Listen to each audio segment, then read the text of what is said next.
Kilat News Updates.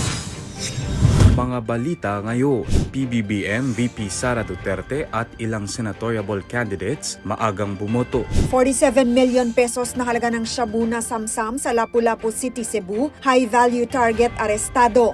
Road rage sa Pangasinan, 3 patay. Pulis na sinubukang mamagitan, nasawi. Ako po si Cesar Sorian para ihatid ang mga nangunang balita sa buong kapuluan ngayon. Maagang bumoto si Pangulong Ferdinand Marcos Jr.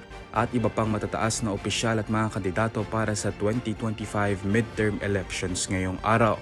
Alas 7 ng umaga pa lang ay dumating na si Pangulong Marcos Jr. sa kanyang presinto sa Mariano Marcos Memorial School sa Batac City, Ilocos Norte.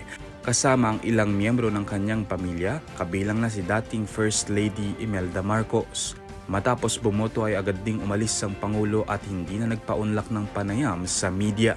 Maaga ring nag-cast ng kanyang boto si Vice President Sara Duterte, kasama ang kanyang asawang si Mans Carpio sa Daniel R. Aguinaldo National High School sa Matina, Davao City. Pinili ring bumoto ng maaga ng ilan sa mga kandidato sa pagkasenador, gaya ng alyansa candidates na sina former Senator Ping Lacson, ACT-CIS Party List Representative Erwin Tulfo, Senator Lito Lapid at dating Senador Manny Pacquiao. Nakaboto na rin ang ilan sa mga senatoriables ng PDP laban na sina Attorney Vic Rodriguez, Attorney Raul Lambino at Sagip Party List Representative Rodante Marcoleta. Tapos na rin bumoto sina dating Senator Bam Aquino sa Concepcion, Tarlac at si Kiko Panghilinan sa Silang, Cavite.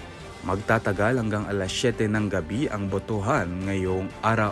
Nasamsam ng pulisya ang tinatayang 47 million pesos na halaga ng hinihinalang shabu sa buy-bust operation sa Sitio Ibabaw, Barangay Agus, Lapu-Lapu City, Cebu, kamakailan. Arestado ang 35 anyos na high-value target na si alias Eme na matagal nang isinailalim sa surveillance. Nakuha sa kanya ang nasa 7,000 grams ng droga na nakalagay sa 10 plastic sachets, kabilang ang isang tea bag na may label na Cote d'Ivoire na karaniwang ginagamit sa drug trafficking. Ayon kay Police Regional Office 7 Director Brigadier General Rodrigo Maranan, ang operasyon ay patunay ng kanilang puspusang kampanya kontra droga kahit abala sa paghahanda para sa halalan. Binigyang diin naman ni Colonel Dian Agustin ng Lapu-Lapu City Police na ang tagumpay na ito ay hakbang tungo sa mas ligtas at drug-free na komunidad para sa mga oponganon. 3 ang nasawi kabilang ang isang aktibong pulis sa barilan sa pagitan ng 2 grupo sa Barangay Samon, Santa Maria, Pangasinan, madaling araw ng Mayo 11. Ayon sa inisyal na ulat ng pulisya, pauwi na sa Barangay San Pablo sa Santa Maria pa rin ang pulis na kinilalang si Police Staff Sergeant Dennis Hali Oria mula Tayug Police Station bandang 2:30 AM nang madaanan ang nagaganap na komosyon. Sinubukan niyang mag-imbestiga ngunit agad siyang pinaputukan at napatay. 2 pang sibilyan ang nasawi sa naturang insidente.